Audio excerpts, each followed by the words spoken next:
Transmission incoming.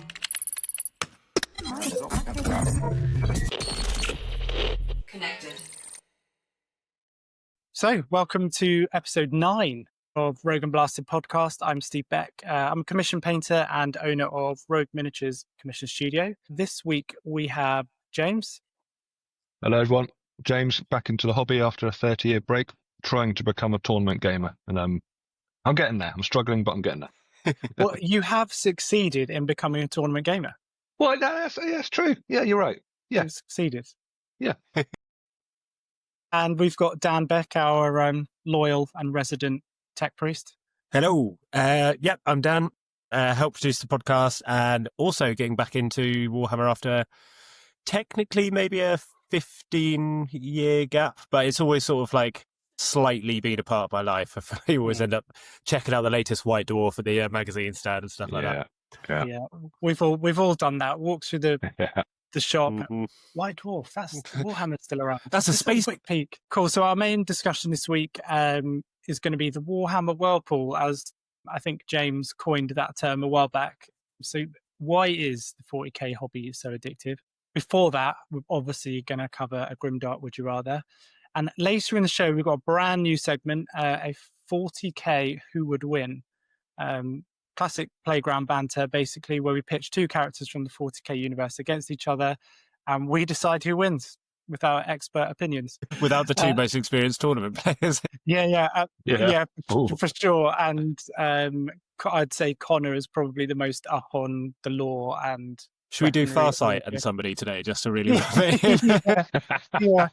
Just so even if we know something, just pretend complete ignorance, like Farsight versus a guardsman. Guardsman wins, and then we make him watch the episode, and we film his reaction. There'll be a lot of beeps.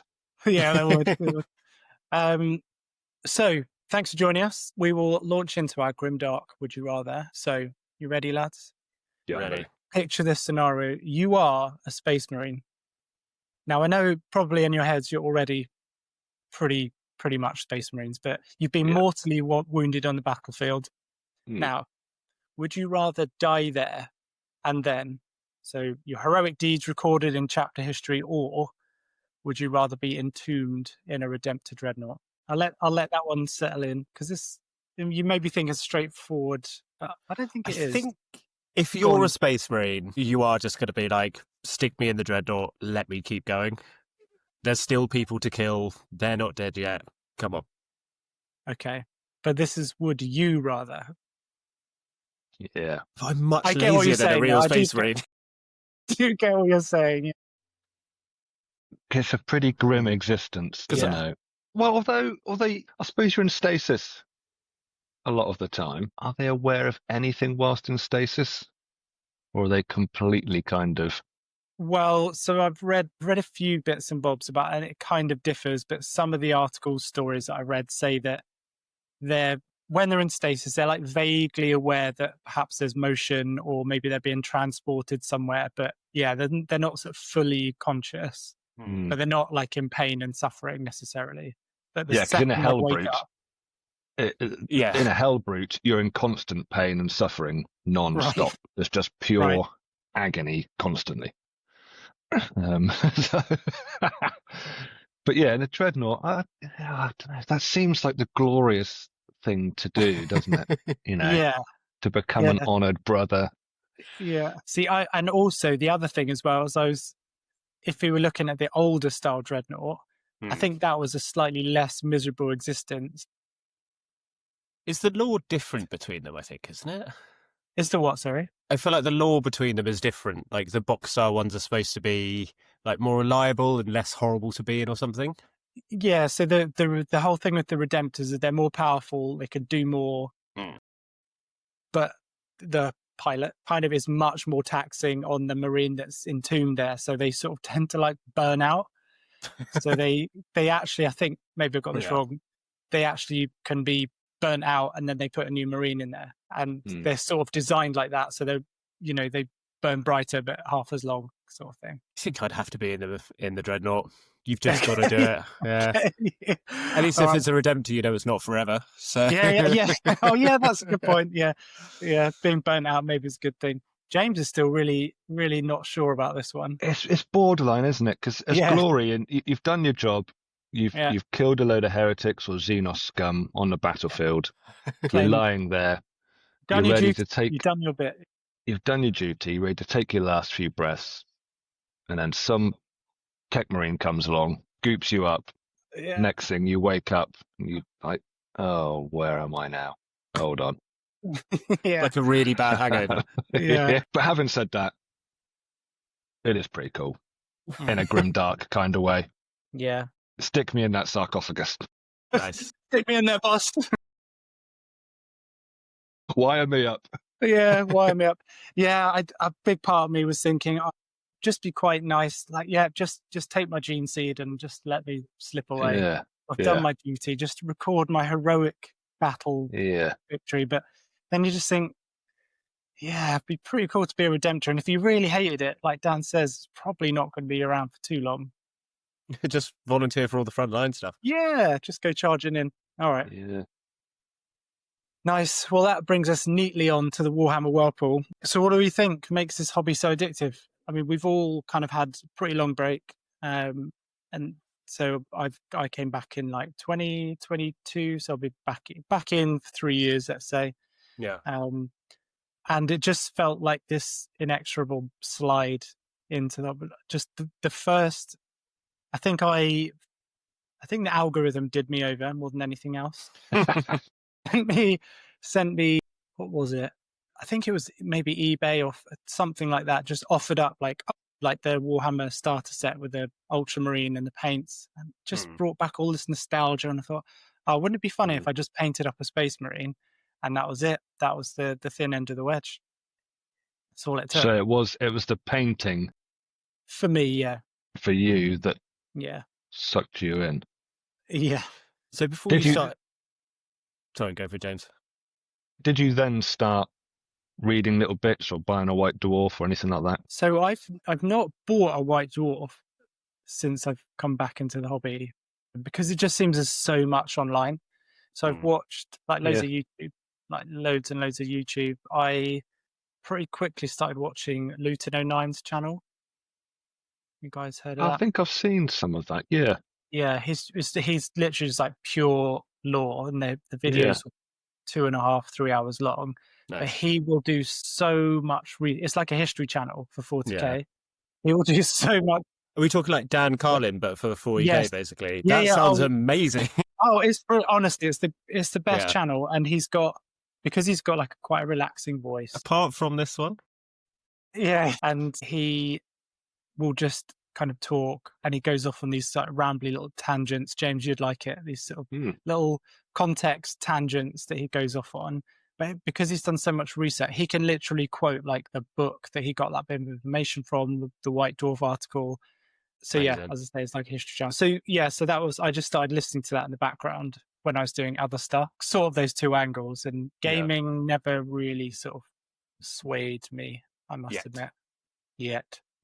So when you first got back into it, was it literally, I'm just going to get a few models and paint them up? Or did you almost instantly go like, I could build something like this with the Rogue and Blasted?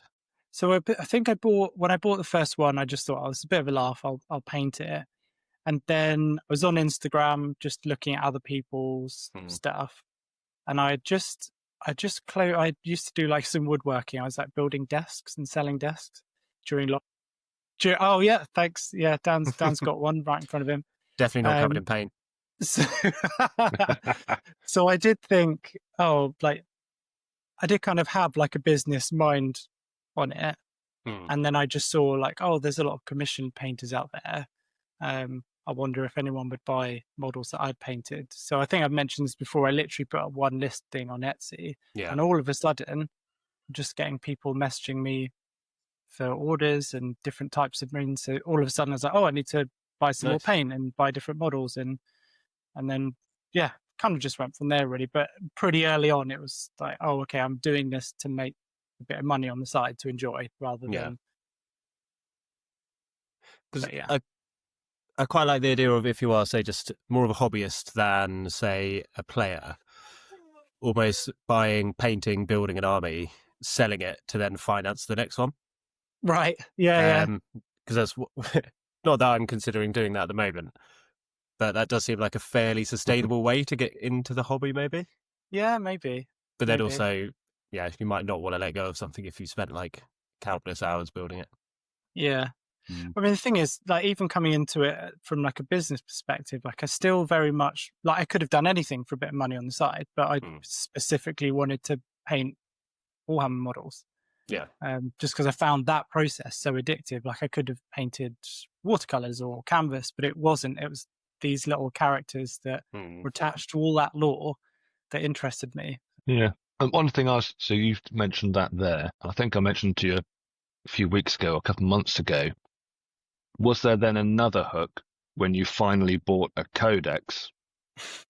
Did that then bring those little pressure, models? James. It was peer pressure. But is that another hook of Games Workshop? Not that they set these things up, but is it another sort of notch that you then read the codex and then it brings those models a little bit more to life? Like if they've got abilities and like what their weapons do and how far they can move, what they can see, and blah blah blah. Yeah, well, definitely did change my perspective. And honestly, I think just talking to you guys on the podcast and just just feeling very close up your enthusiasm for the game, especially you coming back into it and how excited you were getting, like about models arriving so you could go out and play games. Like it just suddenly opened up like that playing door, and I thought, oh, like there's a whole side to the hobby here, this great hobby that I love that I've not really considered. And it kind of cracked something open in my head, and I thought, oh, there's a reason that people think that want this character painted. It's not just because it looks nice. Yeah, it has pretty colors. Yeah, it does change it. Because you've always only ever been interested in the gaming, really.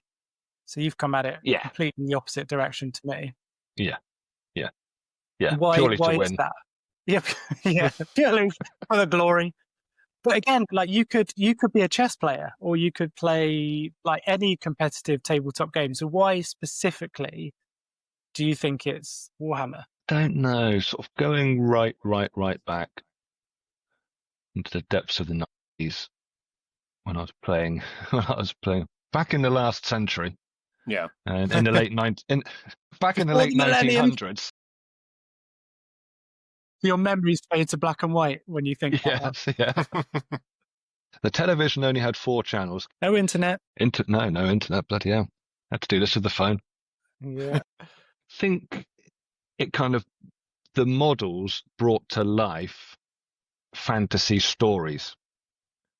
Kind of like, Lord of the Rings, Hobbit, and fighting fantasy books. Don't know if people remember those. Some people might remember those.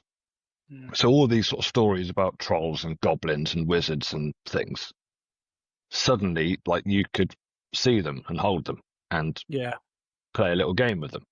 Yeah. So I think that's probably why, because I always liked the stories, this then adds an extra level to that. And when I'm playing a game, I kind of have a little bit of a story in my head every now and then. When something's about to happen, I visualize, right, my captain is now about to take on the mighty Broodlord or whatever it might be, which is why I don't think it's ever going to matter if I'm losing, because I'm still just playing the story. Right. I want to win.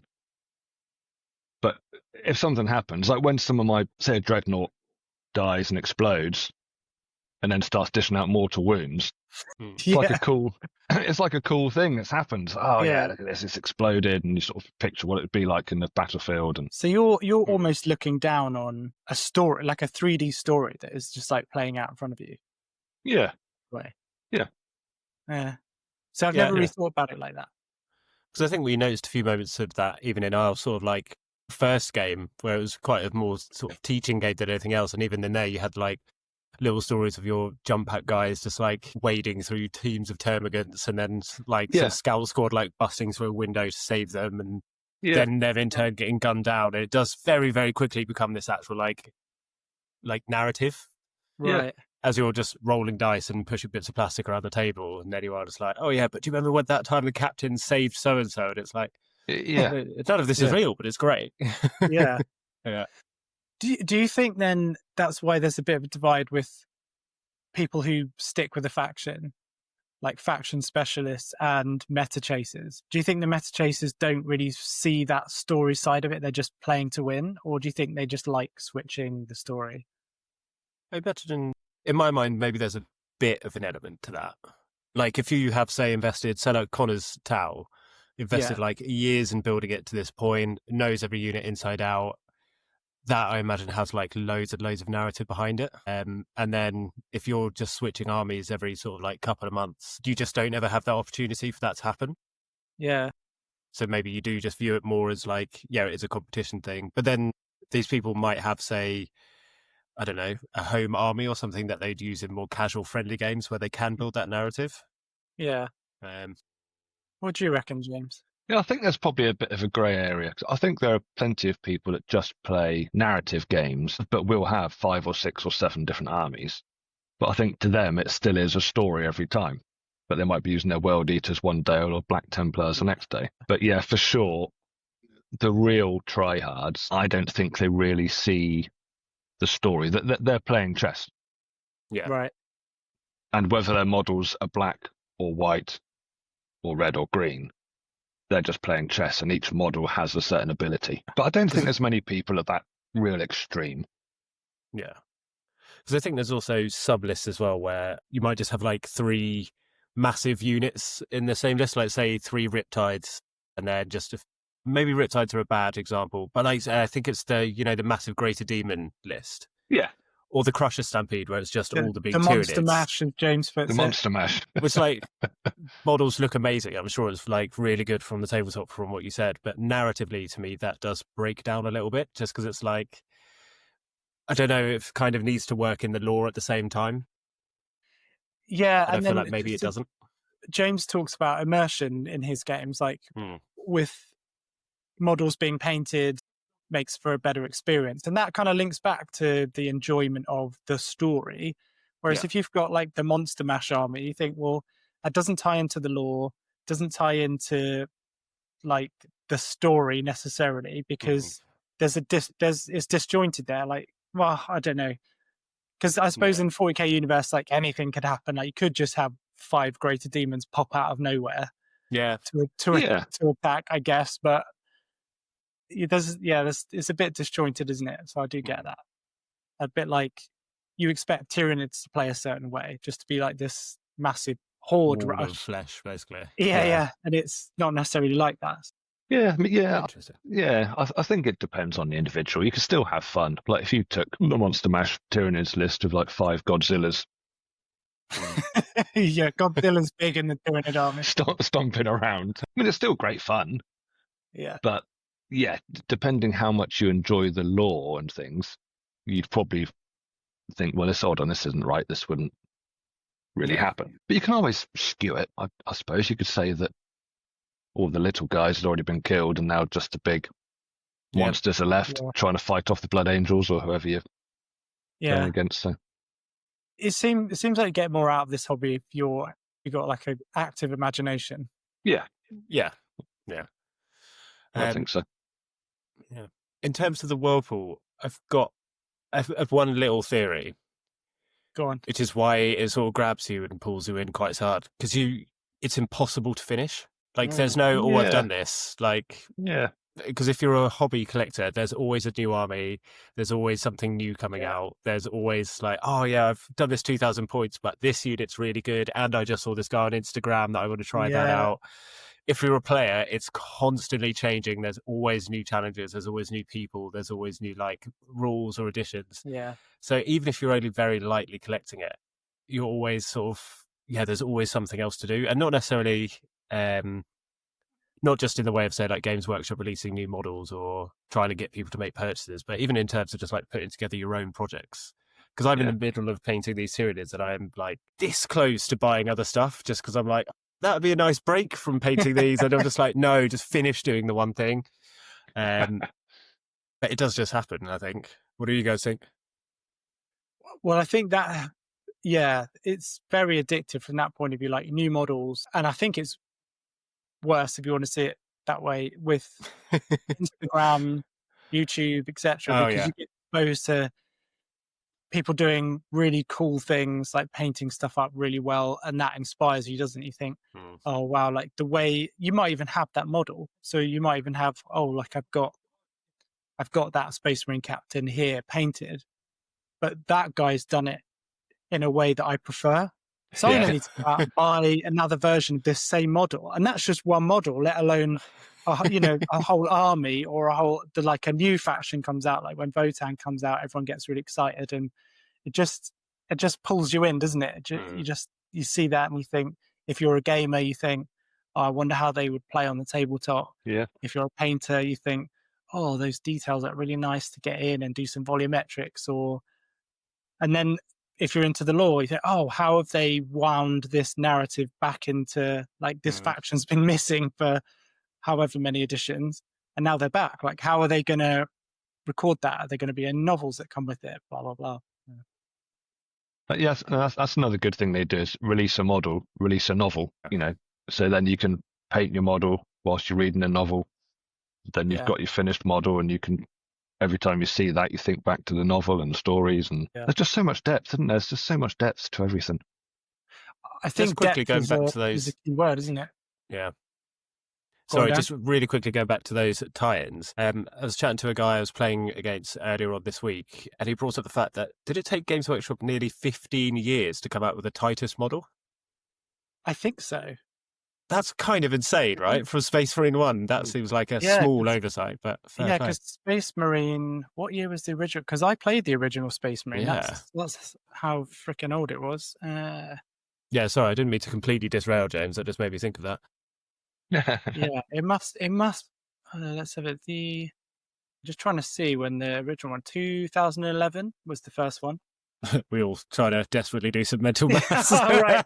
Yeah, so 14 years? 14 years ago, yeah. So if they've only just released Titus, then it's been a long old wait, isn't it? Someone's like, we must have put out a model already. Yeah. Someone's there like, we have a quick. What? Yeah, someone at Games Workshop having an absolute fit. Imagine all these sales we've missed out on. And everyone's really happy to see a new Space Marine. Yeah. Depth is definitely key words, as I was saying, like, because there's a lot of very cool other game systems. Yeah. That just, for whatever reason, like the models might be just as cool, they might not be. Like, you have to admit, Games Workshop produces some of the best sculpts out there, best looking models. So that's a big part of it, obviously. But there's other companies out there that produce great looking models, like even independent 3D printers and stuff like that. But there's just something about the depth of 40K. Like you're not just buying that model, you're buying the story behind it. And then this like how long's Warhammer 40K been going for now? Like at least 30 years, isn't it? Yeah. Probably 40 years, I think. Wow. Because it is, I would argue it's probably, I'm sure there's something else that beats this, but I reckon it's probably the deepest hobby I can think of in terms of like, you could go up to say someone and be like, do you like games? Do you like books? Do you like being creative? There's something there. And then so all it needs is that one first little hook into you. And then you're exposed to the rest. And then you're just like, I spent $3,000 building an army, playing in 4 tournaments coming up, maxed out a credit card, but been kicked out of my home, broken up my wife. Don't talk to me. But look at this paint job. Look at my army. There's something for everyone. There is something for everyone. 1987 apparently was the original 40K release date. So we're doing some more. So nearly 40 years. Nearly 40 years. 40 years in 2027. That's wild, isn't it? Because I do know, I listened to another podcast. Oh my God, I can't remember what it's called. There's no Wizard other podcast out there. Sorry. Wizard and the Bruiser, and they like their last ever episode was about 40K, and they were basically like, it's so big and vast. We were intimidated to do it just because we knew we'd get stuff wrong, and people would like call in and be like, "What have you done? You didn't mention this." And then I did look at their social media afterwards, and so many people are just like, "You did talk about my favorite faction and all this." That makes sense. Yeah, that's too much. There's too much, isn't there, to cover? Too much to remember. I mean, there's worlds within worlds, isn't there? Like in the 40K world, you know that there are hive cities and things, but they've made an entire game out of just the Hive City element of things, and more stuff all on top of that. It's just so much, so many different layers to it. And Games Workshop are very clever because they leave things deliberately vague so that you can fill in.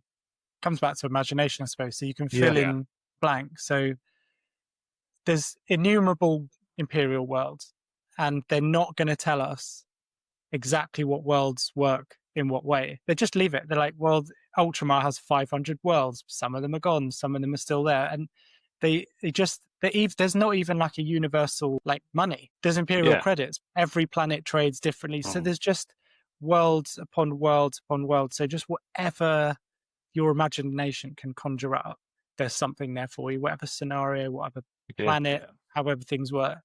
It's unbelievably deep.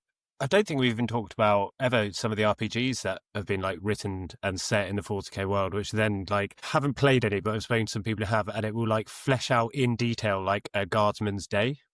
Right. Or like really like go into like the specific kit they carry on them, from like, they don't call them cigarettes, they call them like something sticks and all the rest of it. And it's like, someone's just sat down, written that all out, and then according to the logic of 40k, the next guardman, because it was raised from a different planet, will be completely different. Yes. So again, it's just everyone has that one. There's going to be something there which will like draw you in, and then the rest of it pulls you further into that whirlpool and just gets you the full-on addiction. And it's funny because nothing is consistent. Like you can't. Luton did a whole episode on the Lasgun, just the Lasgun, because if you read books, different stories, like depending on what you read, the weapon works completely differently. So in some it's like a laser beam, in some it's like a bolt of light, in some and again, because 40 years worth of like lore piling up, and they still have to rejig it a little bit every now and then. So even a topic like that, like we could sit here and talk for the next hour about one type of weapon, and we would not have even scratched the surface. Don't they also lean on that a bit nowadays? Like, it's just saying not everyone's a reliable narrator. So they can have two different things. So you have nice little loophole there. Yeah. Like you're looking at it through the Imperial lens most of the time, which is completely warped and terrible. So whereas if you looked at it from the greater good, then it'd look different again, wouldn't it? Yeah. It's very clever. How do you guys feel about the idea that it's just going back to that sort of like what causes the whirlpool effect of it being not one of the few, but a hobby that actually isn't in front of a laptop or a screen? And very specifically, maybe I've noticed a lot of people as they've turned like 30-ish, that's when they seem to get back into it. So I'm wondering if a lot of people spend like a few years working and are just like, I need something that's not a TV after work or a laptop at work, and then just something to do with their hands. I feel like that maybe but like is a good outlet for a lot of people, especially in England because you can't go outside. Well, I think you're right, and I think there's a natural surge happening at the moment of people wanting to do something a little bit more tactile and in person. Yeah, people going out just to play board games or D&D type stuff, Magic the Gathering. But I think there is. Does that always get a laugh? We probably notice sharp drop-offs in viewership whenever we mention Magic the Gathering. Yeah. I think there's definitely a surge of people wanting to do something rather than just stare at a screen. And we've said, haven't we, that you're there playing for maybe 3 or 4 hours if it's a game of 40k. But it feels like an hour or less than that. It feels like half an hour. You look at your watch, you think, oh yeah, been here an hour. Look back again, you've been there 4 hours. You think, oh bloody hell, that's it, it's time to go home. Do you remember our last match? Luckily, I think it was quite clear James was going to win, but I looked down at my phone. It's like, I have 10 minutes to go. I need to leave now. I was literally like chucking models in the box, and we'd been there for like 3 hours. Yeah. I can't think of many hobbies. Sports, maybe, if you kind of put stuff in the sports category, but can't think of many hobbies or games that you would have that effect. No.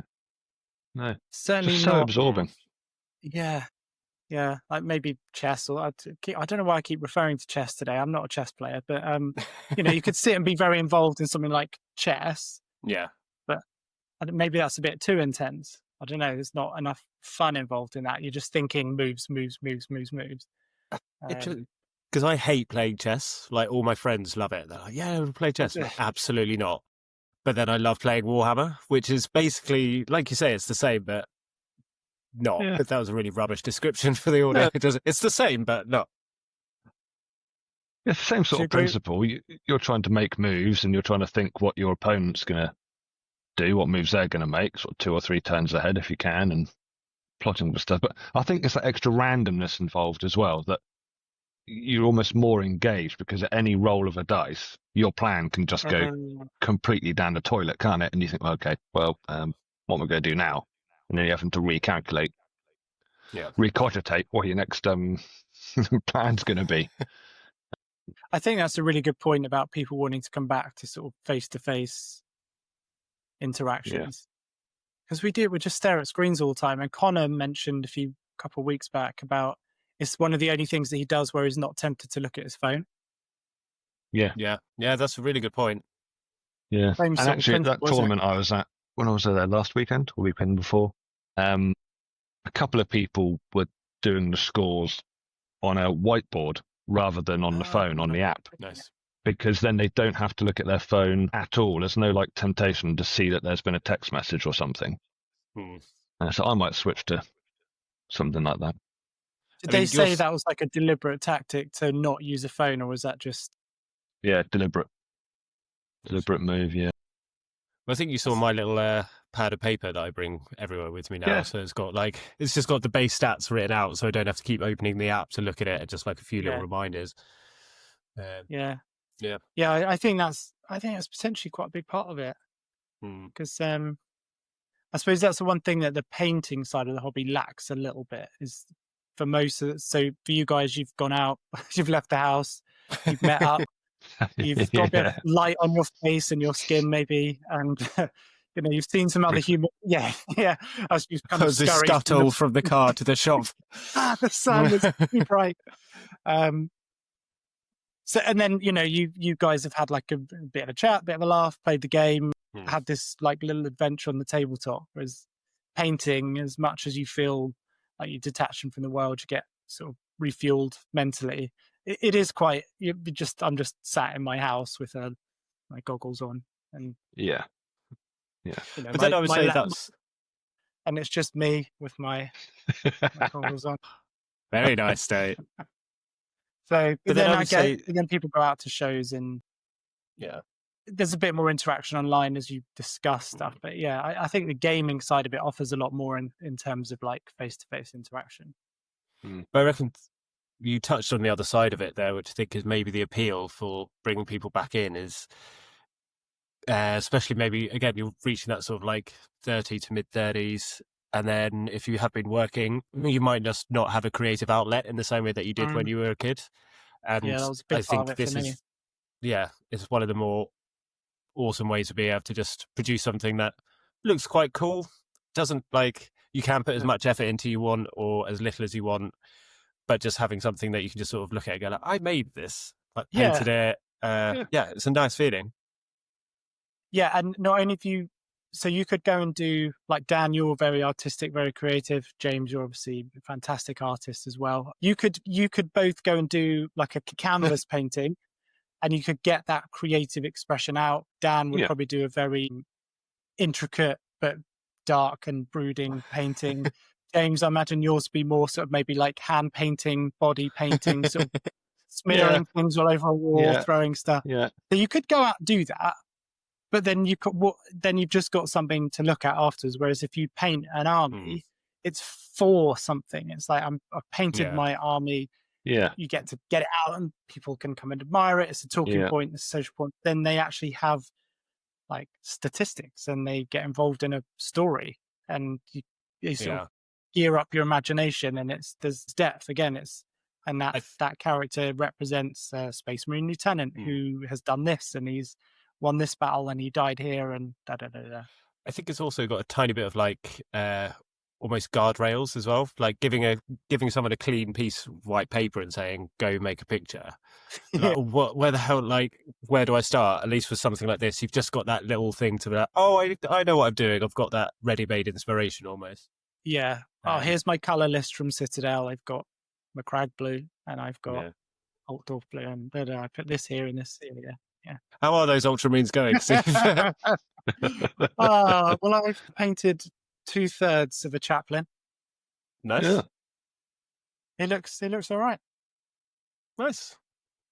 We're gonna see him or Black? Is he black? Oh yeah, he's black. He's black. Nice. This probably won't render up on it. That looks Yeah, I can make him out.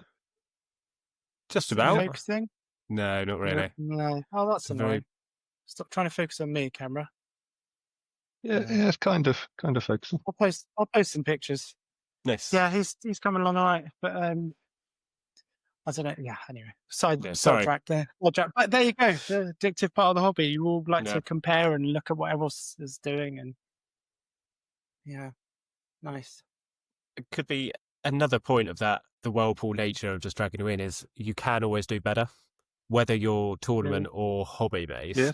Yes, leveling up. Unless you're consistently like, I win every tournament in both the normal play mode and best painted models, you've always got somewhere else to go and keep sort of improving.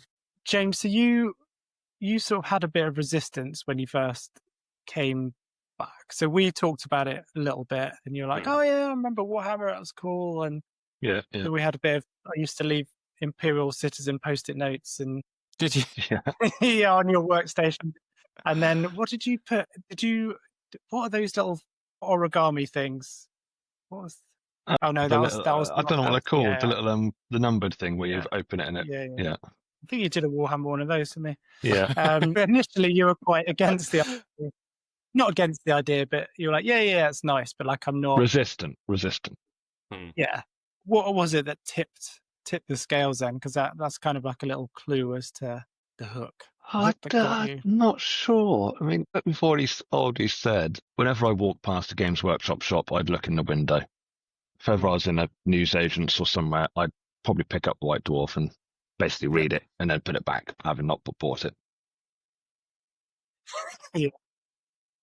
I think I think I do know what it was, because you had started using your kind of brainwashing techniques whilst at work, sowing the seed. But once I started then doing my own research, looking online, watching stuff and reading stuff, it was seeing Shout Out Time, War Games Live, Joe there who does his stream over in America, United States, and seeing just how big the tournament thing had become and having a look what it's like in this country and realizing, oh god, yeah, there's loads of tournaments all over the place, and seeing how friendly people were, how sociable people were. I think that's what the tipping point was, is that because I don't have any specific friends now who still play this hobby, that would always have been, I thought, right, whatever happens, even if I don't walk into the Games Workshop shop and make a load of friends suddenly, I'm always going to be able to go to tournaments, always going to be able to meet like-minded people, always going to be able to have a game and have fun. So I think that's what it was. And obviously that does tie in a bit better for me, because I am that little bit, I like the competitiveness of it. I like the bit of competition and the challenge of it. Yeah. Yeah. So initially you're kind of almost put off by the fact that you might not be able to sort of have games. You could have this army and know all the rules, but you wouldn't necessarily be able to find people to play against, and you weren't sure what the social layout was. Yeah. And I sort of thought, well, maybe there would be a local club somewhere, and sure enough, there kind of is. But there's always that bit of apprehension of, well, how clicky is it? Am I going to fit in with the few people that are there? You know, if you don't like one or two of the people there, well, that's a dead end. Then what are you going to do? Yeah. But the fact that there's this huge tournament scene, and as I found out, like, people genuinely are super duper friendly. I'm sure at some point I'm going to meet an asshole. You know, I'm sure I will at some point, but I haven't yet. Tyranid player, probably. Or Tau player, Connor. But yeah, I mean, I've played 10 games so far, so not that many. but everyone has been really friendly, good fun. And everyone I've then just chatted to while you're on a break or bumped into and stuff, or the judges who are involved or the tournament organizers, everyone's just been like the friendliest people around. It is like we're in some sort of secret fight club, but for nerds, you know. And and I think everyone kind of, that's exactly what it is. you kind of stick together. It's like, okay, outside of here, I'm a butcher, a baker, a candlestick maker, whatever you do. But while we're here, we're all big kid nerds playing 40k. And it's nice, nice atmosphere. Yeah. It's almost like you sort of, excuse the terminology, but it's almost like you sort of penetrate the bubble almost. Because when you watch, so if you didn't know 40k and you maybe were watching someone play Space Marine 2, you can kind of roughly see what it is, but there's a lot of stuff going on there that would make no sense, like cherubs and servitors, and it's all very strange and disturbing. And or if you'd watch someone playing 40k, I think South Park did a bit on seeing people play 40k, and it makes no sense if you don't know what it is. It's just people saying it just looks things really weird. Yeah, just really strange. But once you sort of dive in and you get in amongst it, you feel you're like, oh yeah, I'm part of this little world, and it all makes sense now. And of course, cherubs are a thing. It's quite funny you picked up that cherub thing, because that is now a thing on, I think it was on X. All these people who are just playing Space Marine 2 with no familiarity with Warhammer are picking out all of these really bizarre things, and you are like, oh yeah, I know exactly what that is. Oh, that's really disturbing. Yeah, why is the dead baby flying? Yeah, that's a damn good question. Yeah. I mean, that's a whole podcast in itself. Like disturbing things from the 40k universe that you don't find disturbing anymore. Yeah, because everything's so extreme. That's a great episode. My mind instantly was like, oh, flesh borers. Like, what? I'm writing it down. Things that 40k are disturbing. Because everything's so extreme in 40k. It's not like there's no pink. And this is the other thing about 40k is that if you ask a lot of people about other universes, fandoms, whatever, you'd say, would you like to live in that universe? Yeah, it'd be great. Yeah, I'd love like Mass Effect. That'd be amazing to live in. Yeah, Mass Effect. Okay, good one, because it's sci-fi. Like, oh, that'd be great. Like, you've got all these different factions and all these different powers and technology. Would you like to live in the 40k universe? Just a gentle silence. Not a chance. Because even they're like... There might be some, again, like you said, because it's so vast, there probably are some planets where they're living a wonderful little subsistence lifestyle, farming, a few little animals around. There probably are some nice places. Just Hive Fleet Kraken is descending on the planet. The other side of it is, even if you do have a blissful life, then the warp is real in the 40k universe. So after you die, the chance of ending up in Nurgle's garden or something is quite high anyway. Yeah. Sidetrack. I think it was Malkador. There's Luton quoted this and talks about it. Malkador was comforting, I want to say it was a dying sister of battle. And she's like, oh, I'm at peace because the Emperor's waiting. And he's like, yes, the Emperor's waiting. And after she dies, he said, oh, I hate lying to them. That's so brutal. Yeah, it's grim. I probably butchered that quote, but that's the essence of it. It must be a lot of fun to write for characters like that. After when you've got 30 years worth of lore, to then be just break all of it with a sentence almost. Just throw everything in doubt, and you're like, what? Exactly. But then you've always got that caveat of well, it's seen through the lens of an unreliable narrator. So that's real. Yeah, nice. So any final thoughts from you both about? I mean, this podcast seems like a sales event for getting into 40k, but it's dragged us all in, sort of kicking and screaming, hasn't it? Really, because once it gets its claws in, it's you're just sort of stuck with it. I think because I did have a few bits before I did a big load of traveling a few years ago, and that was the only thing that got me to get rid of it, was just the fact that I had nowhere to store it, so I had to sell loads of stuff, and then got back, and within a year, I've already now started rebuilding a collection. It just happens. But I think it's that non-laptop based hobby, creative itch, quite easy to chill out. And then this is my first time getting back into the gaming since I was like sort of 10 or 12 or whatever. Yeah. And yeah, there's just a whole element that I've kind of just hadn't even really thought about, and it's been really good. Like get to know James really well in our sort of matches. There's always a few other downside. People. You may, That's do the best with work with what you've got, Yeah. Yeah, I think are my major sort of reasons and why I've seen a bunch of mates sort of leaning that way recently as well. What about you, James? Parting comments on? I think if anyone's happens to be listening, of our sort of tens of hundreds of thousands of listeners out there, 4% of which are German, James. So guten Tag to those guys. Guten Tag indeed. Give it a go. If you're on the fence, give it a go. Whether you want to paint a model, give it a go. Play a game, read a novel, watch a short movie on the Warhammer website, or the Secret Level episode. Can't remember which episode it is. Episode 5, maybe. I've watched it several times. Yeah. More times than I should have done. It is really, really good, though, to be fair. And Astartes, that's bloody good.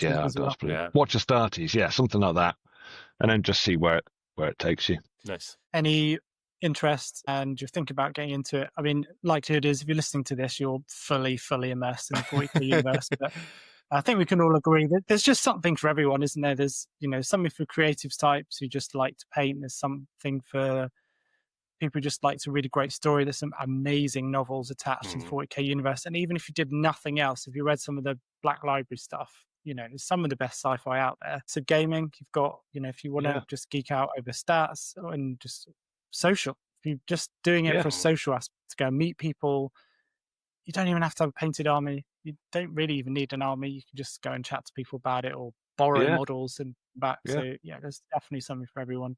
Super, super addictive. And like Dan says, there's always something to level up over. James, you've coined the phrase Warhammer Whirlpool. I think it is an irresistible, deep, dark world of fantasy and mystery, which, if you're that way inclined and have some imagination, you'll dive in and you'll never get out. Because I was in 30 years ago, and I never got out really. And just the right opportunity then arose, and I'm back. I say I'm back, but I never left. I never left the Whirlpool. Yeah. I've always been on the there. edge. It's like you were sat on the shore looking at the Whirlpool, knowing that one day you'd swim right back out into it. Yeah. You knew. Yeah. You knew it was coming. I've paddled straight back in. Always had that one toe dangling in the water. Yeah, I think that's a pretty good summation of the Whirlpool. Our new segment of 40K Who Would Win, straight from the playground or the play yard, if you're listening in America. So we are going to pitch Constantine Valdor against Azrael, Dark Angel Chapter Master. You've caught me out. Yeah. I thought we were going for Dante. Yeah, I switched it up on you last minute because just felt like it. So people who might not know, can we get like context or you're way ahead? Yeah. Sorry, mate. Sorry, I'm getting too excited. So, I'll have to give you a little bit of, because not everyone's going to know. So, Constantine Valdor is the Emperor's Captain General, leader of the Adeptus Custodes. A little quote about Valdor. His reaction time was to the point where it seemed as if he could see time itself come to a halt. A warrior of superlative skill, it was said that Valdor could match even a Primarch in single combat. Yeah. So pitching him against Azrael, who's the Supreme Grand Master of the Dark Angels Space Marine chapter, Master Tactician and Duelist, who is now, I learned last night, Primaris. So he's made the upgrade. Yeah. So would you like, before we get in, would you like a little rundown of their war gear? Would that help the debate? Yes. Yeah. So Azrael carries Sword Secrets, which is a mastercrafted power blade of incredible sharpness. Lion's Wrath, so that's his combi plasma bolter weapon. He's got the Lion's Helm, which is an ancient relic projecting a powerful protective force field. And he's got his ornate artificer armor. He's got bolt pistol, frag, and crack grenades as well. Side notes. Valdor, so he carries the Apollonian Spear, a Master Forge Custodian Spear combining a powerful power blade with a built-in Guardian bolter. Lethal melee precision backed by disciplined ranged fire. And he's got his golden armor. Mastercrafted Custody suit that combines near impenetrable protection with enhanced strength, speed, and reflexes, life support, neural systems, etc., etc. So, those two meet in battle 1-to-1, no other distractions. Let's say they're sort of closing in on each other from 100 meters away. What do we reckon? And this isn't sparring. This is like Azrael's going to try and kill the Emperor. They've got all of their war gear. They're kitted up. They're in battle. Yeah. Their objective is to take each other out. Yeah. Well, convention. Sorry, James, you go. Go on, Dan. Go on. I'm going to adjust my lighting. Go on. Okay. Nice. Conventional wisdom would point to Valdor. Like nearly at Primarch level, all those sorts of stats and everything. Yeah. But Dark Angels being Dark Angels, Valdor might be looking for like a straight up fight and a bit of a duel, but the Dark Angels, they're out to win. So I feel like Azrael would have no sort of reservations about calling down strikes on his position or like lance things from above and just blowing it away or just setting traps. I feel like he would fight dirty in order to win. I feel like that's something maybe Valdor wouldn't. So I feel like it's probably a lot closer than you might first think. Yeah, because on the face of it, you're looking at like physically, Valdor's going to be physically superior, isn't he? And in an arm wrestle, he'd win. Well, yeah, maybe that's a different segment. Who wins in this arm wrestle? James, what's your initial thoughts on these two? I think pretty similar. Like you say, I think Valdor defeated most of the Primarchs in sparring sessions, whereas just dueling. So his like dueling combat martial skill was at least on par, if not better, than some or all of the Primarchs. But like you say, could Azrael do some kind of dirty tricks to try and gain the upper hand? I think that's what you'd have to do. He'd have to do something a little bit tricksy or a little bit dirty to try and gain some advantage. But I mean, Valdor, there's a story about him defeating 30,000 Sun warriors who could all see the future. Yeah. So, like, all knowing, they all knew what was going to happen, what he was going to do, but he was so good that he still defeated them all. Yeah. Yeah, because at the end of the day, Azrael is just a Space Marine. He's a very experienced, very, upper level ability, but he is just a Space Marine. I think this fight would end with Valdor splitting him in half. But as Azrael dies, just like a Land Raider would just drop out of the sky onto Valdor. So Dan's going for the Land Raider defense. Yeah, they're like, or he'd overcharge his plasma weapon or something. He's gonna. I think, Valdor would win the fight, but I think Valdor would take quite a lot of damage in some form. Maybe just not what he was expecting. Yeah, I think that's a fair shout. Do you think there's any difference in range? So if they're closing from a range, do you think that would change things? Because again, Azrael's not going to want to close, although what primary weapon is the sword, which is, there's a whole lore behind that as well, being extremely potent. But is his weapon any better, do we think? Like the plasma gun versus he's effectively got a storm bolter, hasn't he? I just don't think he'd even be able to hit Valdor. I think he'd just dodge any. He'd be too fast. He'd just be too fast. I think any bolter rounds or plasma shots or anything, he'd just Muhammad Ali it, wouldn't he? But could Azrael sort of trick him somehow? Because he's like more of a sort of tactical genius than necessarily like. Well, that's what you'd need to do. He'd have to, he'd have to come out with some kind of absolutely outside the box tactic. that Valdor couldn't possibly see coming. But realistically, I think he's a goner. Yeah. Okay. Yeah, it definitely, for sure. Azrael's the underdog here, isn't he? Like, for sure. But I reckon if they maybe fought like 10 times, Azrael would pull off like maybe 1 or 2 wins. Yeah. You know, that kind of, I wonder if you get lucky once or twice. I wonder if maybe if you added in sort of like followers, say Azrael's army led by Azrael versus Valdor's army led by Valdor, similar points values, I feel like maybe it would start to swing much more towards Azrael because they're like using tactics and strategy to work around the fact that Valdor's just an absolute menace. Yeah, so you're looking more like, so we've talked about this before, haven't we, on our worst factions. We really have it in for the customers. They're very much like in it for themselves, aren't they? They fight in isolation. They're very, very powerful. But whereas, the Dark Angels are going to, especially with their leader there, they're going to, there's going to be a lot more sort of tactical prowess there. Or they're just going to glass the planet. Yeah. That seems like the Dark Angel way of doing it, though. It's just the like, object of the debate. sorry, yeah. Azrael says, call in a strike. Take us out. Just replace me. Who's next in line? Goodbye. He didn't get off the ship. Yeah. Oh, he's there waiting for me. Yeah, glass it. Yeah. Yeah, Valdor, I'll be there in a minute. Yeah, I'll be there soon. Yeah, he's there. Nuke it, boys. Nuke him, Rico. I think we're all sort of pretty agreed there. I think so there were a few bits that I couldn't see that Valdor doesn't have any kind of, like, his armor is supposedly near invincible. But Azrael does have like a force field, like a power force field. I did think, well, maybe that would kind of sway things in his favor, but I think just Valdor just got too much raw kind of advantages, hasn't he, physically? So sorry, Azrael.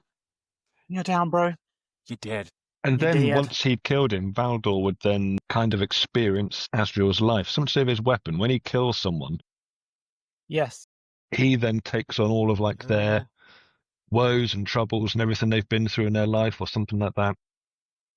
So he'd then know all about the Fallen, which could be an issue.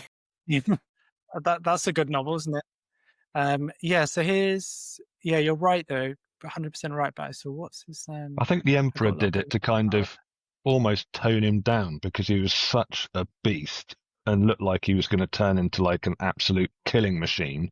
He wanted him to remember a bit of humanity. So every time he kills someone, he kind of remembers what it's like to feel like a immortal. So the history on it here, forged in the earliest days of Dark Angel's Legion, the blade predates the Horus Heresy, may even originate from Caliban's hidden forges, where master artisans crafted weapons of incredible potency. So the demon swords? The edge is impossibly fine, able to shear through ceramite, etc., etc. One of the sharpest power weapons still used in the Imperium. So it's up there. It's like probably one of the most powerful weapons the Imperium still has. And the sword is connected to the deepest secrets of the Dark Angels. Its name isn't just poetic. Some sources suggest only the Grandmaster knows its full history, even they may not know it all. Psychically resonant, while not a force weapon, it reacts subtly to the wielder, more like a relic, with a will, attuning to Azrael's intent and enhancing his precision. Still think Valdor kills him. Valdor just grabs it and breaks it in half. That's a nice toy you've got there. Yeah. All right. Sorry. Done. Whatever you're carrying, you're out. Awesome. Well, thanks for that, chaps. Thanks for joining us, for listening along. Where can we find James? You can find me on Instagram at blasted.miniatures.james. And from there, you'll find the links to the Blasted Miniatures website where you can follow my blog. And I'm occasionally popping on little updates about my tournament gaming and how it's going. Getting there. Yeah, you are. Smashing it. You've succeeded, as we said, in becoming a tournament gamer. Yeah. Success. Tick. Yeah. So, obviously, if you're listening along, it really helps the show if you give us a like, give us a follow. If you want to request a topic for us to cover, please send us a message, email us, or if you've got a good grimdark would you rather for us to cover, that would be good as well. So you can email us at studio@rogue-miniatures.co.uk. If you're a fan of battle reports and you haven't already found Daily Dice, please go and check out their channel. They do regular reports. They've got some really, really nice looking armies, so they're definitely worth checking out. And with that, thanks very much for joining us. We'll see you next time. Goodbye. See you See you later, everyone. guys. Rogue transmission ending.